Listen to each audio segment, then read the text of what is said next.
So a lot of people always ask me about my arrow setup and the reason behind that setup, because it's pretty typical for Australia. It's like part of our bow hunting Bible is it's solid 2-blade broadhead and a good arrow shaft with some weight up front.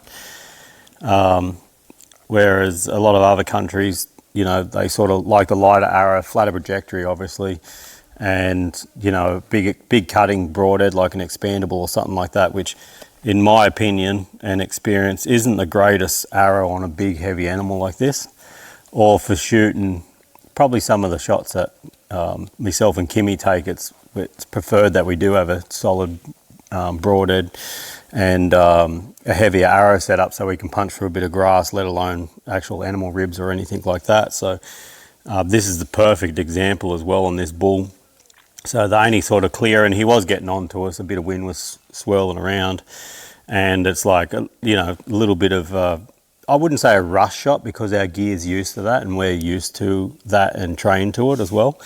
But I had a clear patch down here in this lower heart.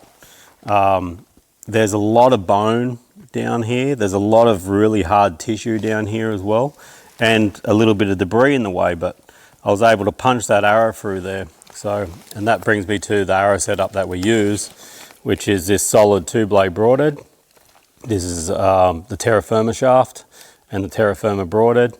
It's 125 grain. I usually shoot the 150, but I've just dropped down to 125. There's 60 grains in the insert-outsert, so we've got a good balance forward of center on this shaft, which just wants to keep driving forward for that reason. And then just a nice little 4mm diameter shaft, so a micro diameter shaft. This is the Terra Firma Dominus. And yeah, it just absolutely smoked this buffalo. We were down a little bit lower than the bull. He was sort of up on one of these embankments, so I was shooting up a little bit. And I just put my finger in there before and felt the path for that shaft. So it's running at about that angle up into this bull. And it just flattened him. So that arrow's punched all the way through the other side. And he was crook on that shot. He ran around and faced us, and then I was able to put another shot up through, pretty much down through the front of the throat, above the brisket where it all joins. And that arrow shaft has disappeared inside that bull. So that whole arrow is up in there somewhere, like so.